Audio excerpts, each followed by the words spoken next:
Hoje, vamos estudar a palavra de nosso Deus com o título Amor e União. Com este assunto, vamos tomar juntos um tempo para pensar sobre como podemos guiar todos os seres humanos, que são 7 bilhões, para a salvação. E como nós podemos guiá-los à eterna luz dentro da vontade de Deus. Hoje é o dia de repouso para comemorar o poder do Criador. Deus Elohim, o Criador, criou os céus e a terra e tudo o que neles há durante 6 dias. E descansou no 7º dia, e determinou o 7º dia, o sábado, como o dia de repouso, que comemora o seu poder da criação. Então, para vocês e eu, este dia de repouso deve ser um tempo cheio de graça, em que podemos pensar mais uma vez sobre o poder da criação do nosso Pai e da nossa Mãe, certo? Se saírem às ruas nestes dias, o que permite vocês rapidamente sentirem a repentina mudança da estação? Folhas secas. Vocês acertaram. Lá fora, podem ver muitas folhas secas caindo. Quando vocês veem as folhas ficando tingidas e caindo no chão, podem ver de imediato a mudança da estação. Então, por que as folhas secas caem? Se elas não caírem, as árvores param de crescer a partir do próximo ano. Se as folhas não caem da árvore, mas ficam atadas a ela, a árvore fica danificada pelo frio. Se congela a umidade que as suas folhas contêm. Essa árvore não consegue mais crescer no ano seguinte. Por isso, o que assopra muito na primavera e no outono? O vento. A árvore sozinha não tem habilidade de fazer suas folhas caírem. Isso porque as árvores ficam no lugar onde Deus as criou e ficam por 100 ou 200 anos, lá onde foram plantadas, não é? Dado que as árvores não têm a habilidade de se exercitarem sozinhas, Deus sempre as ajuda a se exercitarem. Desde pequenas até adultas, e até se tornarem velhas, elas ficam sempre lá, no mesmo lugar. Vocês acham que nosso Deus misericordioso faz as árvores viverem somente essa vida dura e dolorosa? Ele deixa o vento assoprar para que elas possam se exercitar. Para as árvores, as folhas atadas a elas são fatais. Por isso, têm que ser esfolhadas antes do inverno. As árvores não podem se esfolhar sozinhas. É por isso que Deus as ajuda. Deus envia com frequência o vento para sacudir os ramos. Pessoal, não fiquem irritados ou zangados ao ventar lá fora. Em tudo o que Deus cria, existe uma razão. Assim, hoje, neste dia de repouso, o dia memorial do poder do Criador, pensemos, quando o pai e a mãe nos mandam pregar para toda a humanidade, que são 7 bilhões, eles nunca nos dão um ensinamento, um mandamento ou um pedido que não tem razão. Para salvar os 7 bilhões de pessoas, Deus também nos disse que cumpramos esta última obra da salvação através do amor e da união. Quando obedecemos a estes ensinamentos de Deus, o glorioso caminho pode ser aberto para 7 bilhões de pessoas virem a Sião e ouvirem as boas novas de Deus, de acordo com a providência de Deus, e não a nossa própria maneira. Nos tempos de Josué, ao conquistar a cidade de Jericó, Deus disse aos israelitas para rodearem a cidade 7 vezes no último dia e gritarem. O que aconteceu conforme o que Deus disse? Quando eles obedeceram, conquistaram Jericó. Que tal a Noé? Ao ordenar construir uma arca de cipreste, Deus orientou Noé. para fazer uma arca de 3 compartimentos, com determinada largura, comprimento e altura, e fazer uma janela de um determinado côvado de altura, e a porta colocada em determinado lugar da arca. A respeito dessa ordem de Deus, o que Noé fez? A Bíblia registra que Noé fez tudo o que Deus lhe ordenou. Quando ele o obedeceu, saiu um navio estranho, sem mastro nem leme. Era um navio estranho aos pensamentos humanos. Não era científico. É anticientífico. A fim de dirigir, é preciso ter um leme. Porém, a arca não tinha nenhum leme. E, se seu objetivo é fazer o navio ir adiante, é preciso ter uma força impulsora. Então, já que era nos tempos antigos, precisava de algo pelo qual pode usar o vento. Mas a arca não tinha nada como obter força para se mover. Noé apenas fez do jeito que Deus lhe disse para fazer. Como ele finalizou a arca, Deus mesmo a conduziu por completo. Deus operou tudo e guiou tudo para que a arca pudesse chegar em segurança ao topo das montanhas do Ararat. Se Deus nos disse para completar a última obra do Evangelho com amor e união e pregando aos 7 bilhões, então sigamos isso. Portanto, vocês e eu, nós devemos amar mutuamente e estar unidos uns com os outros dentro da verdade. E assim devemos cumprir a pregação aos 7 bilhões, a qual Deus nos confiou. Vejamos 1 Coríntios capítulo 13, versículo 1. E entendamos que a vontade do nosso Deus de salvar a humanidade será cumprida através do amor. Capítulo 13 e versículo 1. Ainda que eu fale as línguas dos homens e dos anjos, se não tiver amor, serei como bronze que soa ou como símbolo que retine. Se não tivermos amor, seremos como bronze que soa ou como o símbolo que retine.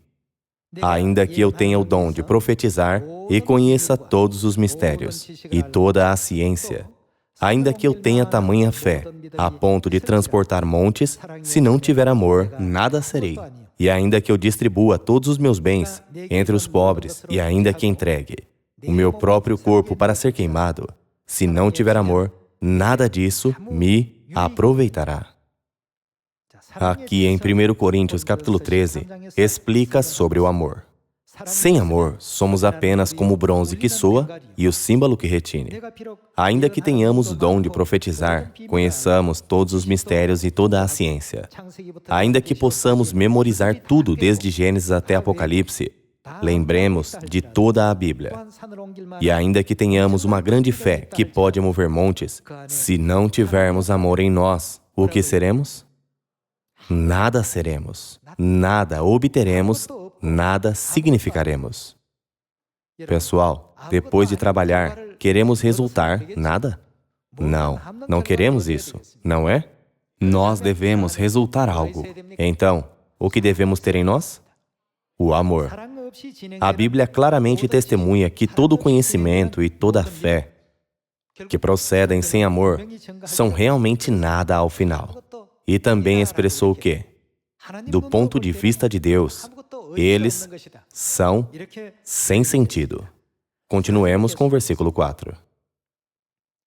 O amor é paciente, é benigno, o amor não arde em ciúmes, não se ufana, não se ensoberbece, não se conduz inconvenientemente, não procura os seus interesses, não se exaspera, não se ressente do mal. Não se alegra com a injustiça, mas regozija-se com a verdade. Tudo sofre, tudo crê, tudo espera, tudo suporta. As situações à nossa volta não nos permitem cumprir facilmente o amor. Eu não acho que isso é algo que podemos cumprir facilmente do começo. Contudo, nosso Deus disse que o Evangelho que fazemos sem amor é nada. Alguns dizem, eu tenho muito conhecimento e apenas com isto posso cumprir a evangelização mundial. Isso não é verdade. No nosso conhecimento, devemos ter amor também. Alguns dizem, apenas com fé cumprirei a evangelização mundial. Isso não é verdade. O que nessa fé precisa existir? O amor. Tudo deve ser combinado com amor. A fé que não é combinada com amor, o conhecimento que não contém amor, a Bíblia diz que todas essas coisas não serão nada. Essas coisas próprias nada podem ser. Portanto, Deus deu a sua palavra aqui. O amor é paciente e benigno. Ele não arde em ciúmes, não se ufana, não se ensoberbece, não se conduz inconvenientemente, não procura os seus interesses, não se exaspera, não se ressente do mal. O amor não se alegra com a injustiça, mas regozija-se com a verdade. Tudo sofre, tudo crê, tudo espera, tudo suporta. Quando temos esse tipo de amor, será feito pregar o Evangelho a 7 bilhões de pessoas. Bem como a cidade de Jericó caiu, quando rodearam a cidade 7 vezes e gritaram. Assim, nós devemos entender que a santa vontade de Deus é nos fazer praticar o amor e união através dos nossos arredores. Nós devemos encontrar esse santo ensinamento e vontade de Deus na Bíblia. Nós devemos ter fé em Deus e colocar todo o nosso coração e salvar nossos irmãos e irmãs perdidos. O pai e a mãe amam toda a humanidade. Eles as criaram e têm consideração cuidadosa em relação a elas. Vamos sentir mais uma vez o seu amor que nos criaram e vamos transmitir o amor de Cristo em Sião, em nossa vizinhança, e a quem quer que preguemos o Evangelho em todas as partes do mundo. Vamos continuar com o capítulo 13, versículo 8. O amor jamais acaba, mas, havendo profecias, o que acontecerá? Uma vez que todas as profecias são cumpridas, elas desaparecerão. As profecias desaparecerão. Havendo línguas, cessarão. Havendo ciência, passará. A sabedoria, a ciência, os idiomas e as profecias, tudo desaparecerá. Versículo 9. Porque em parte conhecemos e em parte profetizamos. Quando, porém, vier o que é perfeito, então o que é em parte será aniquilado. Tudo o que é feito neste mundo é ainda parcial. Nossa pregação ou conhecimento não é por conhecer todas as coisas. É uma parte muito pequena. Versículo 11. Quando eu era menino, falava como menino. Sentia como menino, pensava como menino. Quando cheguei a ser homem, desisti das coisas próprias de menino. Porque agora vemos como em espelho, obscuramente. Esse espelho é dos tempos antigos, feito de bronze. Alguém pensa, um espelho é muito claro, por que diz que vemos obscuramente? Nos tempos antigos, os espelhos eram feitos de bronze, e não de vidro como hoje em dia. Quando o seu rosto é refletido neles, vocês não podem ver tudo sobre seu rosto claramente. Esses espelhos são chamados de espelhos de bronze, porque agora vemos como em espelho, obscuramente, então veremos face a face. Agora conheço em parte, então conhecerei como também sou conhecido. Agora, pois, permanecem a fé, a esperança e o amor. Estes 3, porém, o maior destes é, qual? O maior destes é o amor. O maior de todos é o amor. Pessoal, enquanto trabalhamos pelo Evangelho, se excluirmos o amor, então, o conhecimento que temos é sem sentido, não importa quanto o tenhamos. Quando o conhecimento é necessário, as pessoas procuram, mas quando não é necessário, o mesmo conhecimento é ignorado. Nosso Deus fez nós compreendermos que precisamos da fé, da esperança e do amor. Mas o maior de todos esses 3 é o amor. Não pode ser feito apenas com conhecimento ou fé. Deus nos diz, para prosseguir o Evangelho com amor, que é o maior de todas estas 3 coisas, que são fé, esperança e amor. Portanto, a Bíblia disse que o amor é o que da lei? Tanto na Nova Aliança quanto na Antiga Aliança, todo o perfeito e todas as coisas chegam a se cumprir através do amor. Vejamos Romanos capítulo 13, versículo 8. A ninguém fiqueis devendo coisa alguma, exceto o amor com que vos ameis uns aos outros. Pois quem ama o próximo tem feito o quê? Tem cumprido a lei. Quem pratica o amor tem cumprido a lei. Pois isto, não adulterarás, não matarás, não furtarás, não cobiçarás. E se há qualquer outro mandamento, tudo nesta palavra se resume: amarás o teu próximo como a ti mesmo. O amor não pratica o mal contra o próximo, de sorte que o cumprimento da lei é o quê? O amor é o cumprimento da lei. Se alguém tiver o coração de amor, como pode matar, furtar, cobiçar ou praticar o mal contra outros? Já que Deus é amor, Deus quer que preguemos o Evangelho a toda a humanidade, a todos os 7 bilhões com amor. Vamos ter em mente que esta é a vontade de nosso Deus. Em João, capítulo 13, também confirmemos a vontade de Deus. Capítulo 13, versículo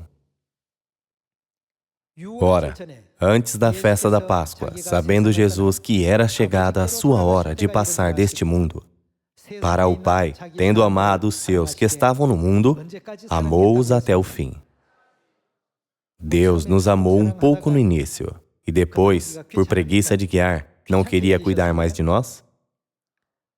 Deus disse que Deus amou os seus até ao fim. Pessoal, o amor do nosso Deus nunca muda. Sem dúvida, devemos crer nisto. Tendo esse amor formado dentro de nosso Deus, cuidando de cada pessoa com carinho, vocês e eu devemos guiá-la com o coração de amor. Vejamos 1 Coríntios capítulo 12, versículo 12.